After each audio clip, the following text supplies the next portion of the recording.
ఇటీవల కాలంలో కొన్ని మీడియా సంస్థలు ఒకరిపై ఒకరు విమర్శలు చేసుకోవడం, ఫేక్ న్యూస్ ప్రసారం చేయడానికే ప్రాధాన్యత ఇస్తున్నాయి. ఈ క్రమంలోనే ఒక వర్గం మీడియాలో సీనియర్ జర్నలిస్ట్ రజనీకాంత్ లక్ష్యంగా పలు ఆరోపణలు వైరల్ గా మారాయి. వందల కోట్ల విలువైన భూములు, ఫ్లాట్స్, అమెరికాలో బిజినెస్ వంటివి ఉన్నాయని చెబుతున్నారు.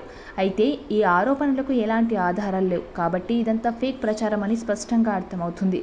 నిజంగానే ఆయన తప్పు చేసి ఉంటే వాస్తవాలు ఎప్పటికైనా వెలుగులోకి వస్తాయి. కానీ ఎలాంటి ఆధారాలు లేకుండా ఇలా ప్రచారం చేయడం ద్వారా ఎవరికి ప్రయోజనం? వందల కోట్లు ఆస్తులు సంపాదించిన వ్యక్తులే కొందరిని ప్రత్యర్థులుగా భావించి నాటుతున్న తప్పుడు ప్రచారంలో ఇది భాగమని మీడియా వర్గాల్లో చర్చలు సాగుతున్నాయి.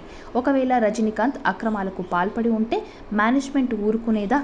ఆ కంపెనీలో చాలా వరకు అంతా మారింది అని అంటున్నారు. కార్పొరేట్ సంస్థగా మారింది. దీనికి ఎండి మరియు సిఇఓ వరుణ్ దాస్ ఉన్నారు. IIT, IIM, London School of ఎకనామిక్స్లో చదివిన స్కాలర్ అతను. గతంలో జీలో సీఈఓగా చేశారు. జూపల్లి రామేశ్వరరావు చైర్మన్గా ఉన్నారు.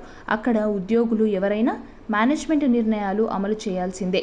అంతేకాక విధానపరమైన నిర్ణయం తీసుకునేందుకు డైరెక్టర్లు కూడా ఉన్నారు. యాజమాన్యం ఆధ్వర్యంలోని 6 ఛానల్స్కి ఎక్కడికక్కడ హెడ్స్ కూడా ఉన్నారు.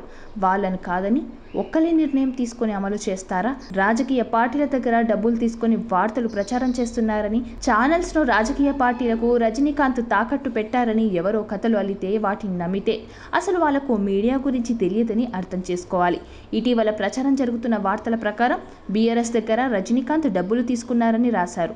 వాస్తవానికి ఛానల్ మేనేజ్మెంట్కు కేసీఆర్ కుటుంబ సభ్యులకు ఉన్న అనుబంధం అందరికీ తెలుసు. అలా అనుబంధం ఉన్నవారు యాజమాన్యంతో కాకుండా రజనీకాంత్తో చిరుద్యోగి అయిన ధర్మారెడ్డితో చర్చలు జరుపుతారా? అలాగే వైఎస్ జగన్మోహన్ రెడ్డికి, మెగా కృష్ణారెడ్డికి ఉన్న సంబంధాలు తెలిసి కూడా రజనీకాంత్ మొత్తం చేశాడని అంటే నమ్మశక్యంగా ఉందా? మేనేజ్మెంట్ ఆదేశాలకు అనుగుణంగా వ్యవహరించి ఉండవచ్చు. అలా కాదని సొంతంగా మనీ డీల్ చేస్తే ఈపాటికే గతంలో ఆ ఛానల్లో ప్రముఖంగా ఉన్న వ్యక్తికి పట్టిన గతే పట్టేది.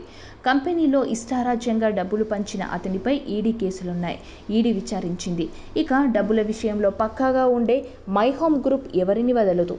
అలాంటి సంస్థలు అక్రమాలు జరిగితే ఈపాటికే రజనీకాంత్పై చర్యలు ఉండేవి. కానీ అలా కాకుండా యాజమాన్యం రజనీకాంత్కు అండగా ఉంటే ఆయన తన బాధ్యతలకు పరిమితమయ్యారని చెప్పవచ్చు. రజనీకాంత్ తప్పు చేశాడని నమ్మడానికి ఎలాంటి ఆధారాలు లేవు.